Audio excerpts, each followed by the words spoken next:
지금 주식이나 부동산 커뮤니티에서 저점 매수 기회라고 외치는 사람들의 말을 믿고 계십니까? 인플레이션 때문에 현금을 들고 있으면 바보가 된다는 그럴듯한 논리에 설득당해 소중한 자산을 사지로 몰아놓고 있지는 않느냐는 말입니다. 결론부터 말씀드리자면 지금은 돈을 벌 때가 아니라 돈을 잃지 않기 위해 필사적으로 현금을 70% 이상 확보해야 하는 비상사태입니다. 모두가 투자를 외칠 때 현금을 쥐고 있는 것이야말로 가장 공격적이고 영리한 투자라는 사실을 오늘 이 영상을 통해 증명해 보이겠습니다. 남들이 탐욕에 눈이 멀어 절벽으로 달려갈 때 혼자 멈춰서서 뒤를 돌아보는 사람만이 살아남는 잔혹한 경제의 진실을 지금 공개합니다. 여러분은 지금 전 세계 경제가 거대한 덫에 걸렸다는 사실을 알고 계십니까? 3월 소비자 물가가 3.1%를 기록하며 목표치를 가뿐히 넘겼다는 수치는 단순한 통계가 아닙니다. 국제유가가 배럴당 100달러를 돌파하고 환율이 1,500원까지 치솟는 현상은 우리 경제의 엔진에 모래가 뿌려진 것과 같습니다. 지금의 고물가는 사람들이 소비를 많이 해서 생기는 행복한 고민이 아니라 원자재 가격이라는 외부의 괴물이 우리를 덮친 결과라는 점이 핵심입니다. 이 상황을 이해하기 위해 우리는 세 가지 팩트에 주목해야 합니다. 첫째는 공급 비용의 급격한 상승입니다. 기름값이 오르고 환율이 뛰면 제품 가격이 오르고 그 부담은 고스란히 소비자에게 전가됩니다. 둘째는 마이너스 GDP 갭의 발생입니다. 실제 성장이 잠재력을 밑돈다는 것은 수요가 죽어있는데 물가만 오르는 스태그플레이션의 전조입니다. 셋째는 경기 선행지수가 곧 정점을 찍고 하락할 것이라는 지표의 경고입니다. 단순히 금리를 올린다고 해결될 문제가 아니라는 뜻이죠.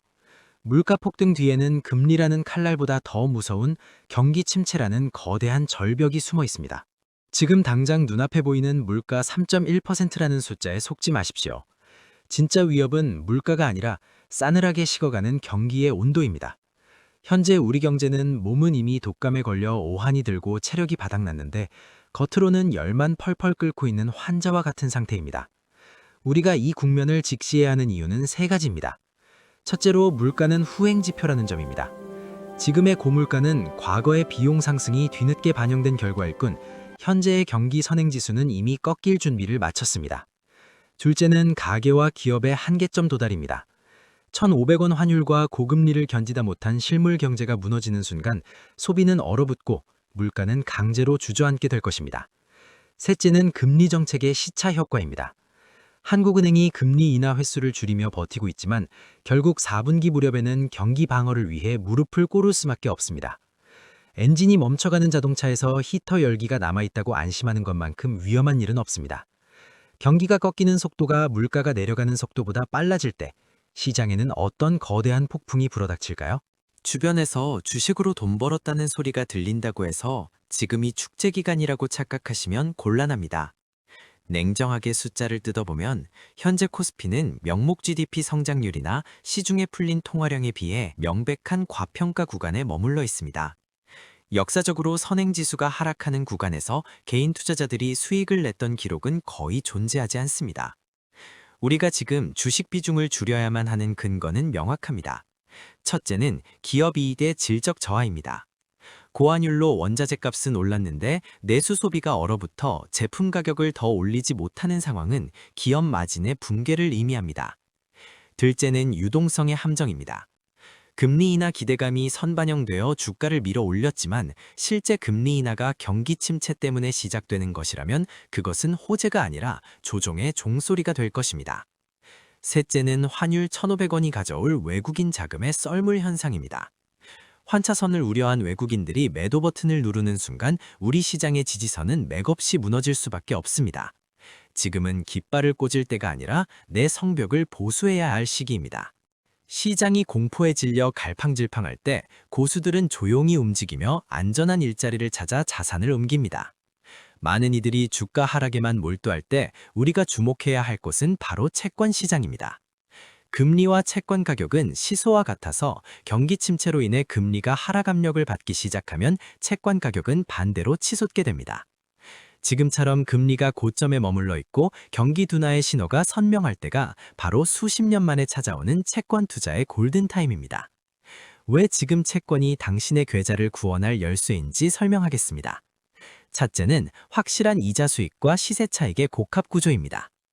고금리 상태에서 발행된 채권을 보유하면 높은 이자는 물론 향후 금리가 떨어질 때 강력한 매매 차익까지 챙길 수 있습니다. 둘째는 경기 하락에 대한 가장 강력한 보험이라는 점입니다. 주식이 폭락하는 구간에서도 국채는 정부의 신용을 바탕으로 가치를 방어하며 가격이 오르는 역상관 관계를 보여줍니다. 셋째는 단기 채권이나 장기 국채가 제공하는 안정성입니다. 하지만 단순히 채권을 사는 것만으로 모든 문제가 해결될까요? 우리에게는 더 거대한 시대적 흐름이 기다리고 있습니다. 눈앞에 유가와 환율에 매몰되어 정작 거대한 해일이 몰려오는 것을 놓치고 있지는 않습니까? 우리가 지금 겪고 있는 고금리는 경제사에서 아주 짧은 일탈일 뿐입니다.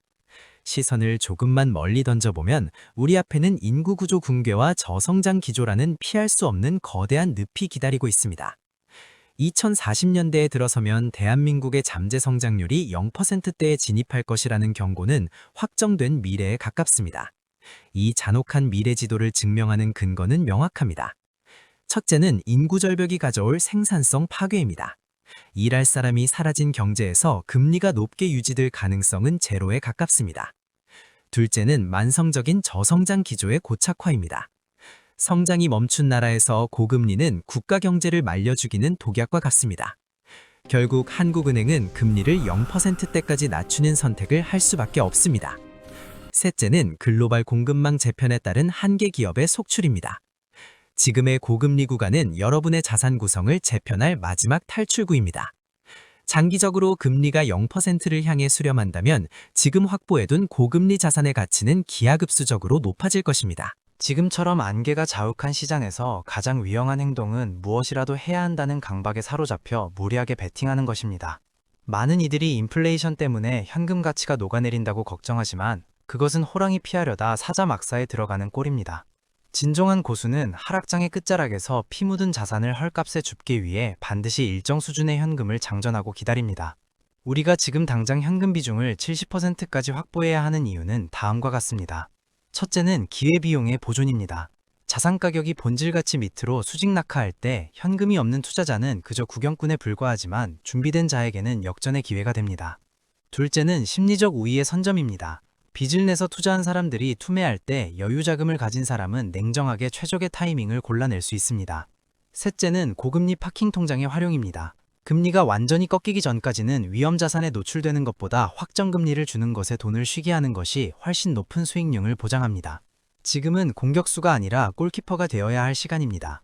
모두가 공포에 질려 시장을 떠날 때가 기회라는 말은 누구나 하지만 정작 그 바락이 어디인지 찝어내는 사람은 드뭅니다. 진정한 반등의 신호는 아주 차갑고 조용한 지표의 변화에서 시작됩니다. 우리가 다시 사냥터로 나갈 준비를 해야 하는 시점은 경제 위기설이 극에 달해 대중이 자포자기했을 때가 아니라 금리의 하락 압력이 실물 경제의 고통을 앞지르기 시작하는 바로 그 순간입니다. 우리가 놓치지 말아야 할 바닥의 신호 3가지를 알려드립니다. 첫째는 장단기 금리 차의 역전 해소입니다. 경기 침체의 전조였던 금리 역전 현상이 정상화된다는 것은 시장이 고통의 끝을 인식하기 시작했다는 증거입니다. 둘째는 환율의 하향 안정화입니다. 1,500원을 위협하던 환율이 꺾이며 외국인 수급이 돌아오는 시점은 하락 압력이 사라지는 첫 번째 관문입니다. 셋째는 한국은행의 통화정책 기조 변화, 즉 피벗의 확인입니다. 금리 인하가 시작되는 시점은 자산시장에 다시 피가 돌기 시작하는 신호탄이 될 것입니다. 하지만 주의하십시오. 바닥이라고 생각했을 때 지하실이 있다는 말처럼 성급한 진입은 화를 부를 수 있습니다. 이제 여러분의 소중한 자산을 지키고 부의 계층을 바꿀 마지막 실행 지침을 전달하겠습니다. 복잡한 이론은 필요 없습니다. 지금 당장 여러분의 계좌에서 실행해야 할 행동 강령은 다음 3가지입니다. 첫째는 자산의 수비 대형 전환입니다. 주식 같은 위험 자산 비중을 30% 이하로 줄이고 확보된 현금은 5% 내외의 고금리를 제공하는 파킹 통장이나 단기 채권에 넣어두십시오. 최소 6개월 이상의 생활비를 제외한 모든 자산을 현금성 안전자산으로 무장시켜야 합니다. 둘째는 장기 국채를 활용한 수익률 극대화입니다. 잠재 성장률이 0%대로 수렴하는 것은 피할 수 없는 미래이기에 지금의 3-4%대 국채 금리는 향후 10년 내에 다시 보기 힘든 고수익 구간입니다. 자산의 일부를 장기 국채에 배분하여 향후 금리 하락 시 발생하는 강력한 매매 차익을 선점하십시오. 셋째는 환율 변동성을 이용한 분산입니다. 1,500원 부근의 고환율에서 원화 자산의 가치 회복에 무게를 두되 자산의 10%는 반드시 실물금이나 달러 인덱스에 두어 시스템 붕괴에 대비하십시오. 투자는 남들보다 빨리 달리는 경주가 아니라 끝까지 살아남는 자가 승리하는 생존 게임입니다. 지금의 고물가와 고금리는 영원할 수 없으며 경기가 바닥을 치고 금리가 다시 제로로 향해 내려가는 순간 준비된 자와 그렇지 못한 자의 운명은 완전히 갈릴 것입니다. 오늘 제가 드린 로드맵이 여러분의 불안을 확신으로 바꾸는 이정표가 되기를 진심으로 바랍니다. 위기는 준비된 당신에게 일생일대의 축제가 될 것입니다. 여러분의 댓글은 다음 영상을 만드는 데 힘이 됩니다. 시청해주셔서 감사합니다. 오늘의 분석이 도움이 되셨다면 구독과 좋아요 부탁드립니다.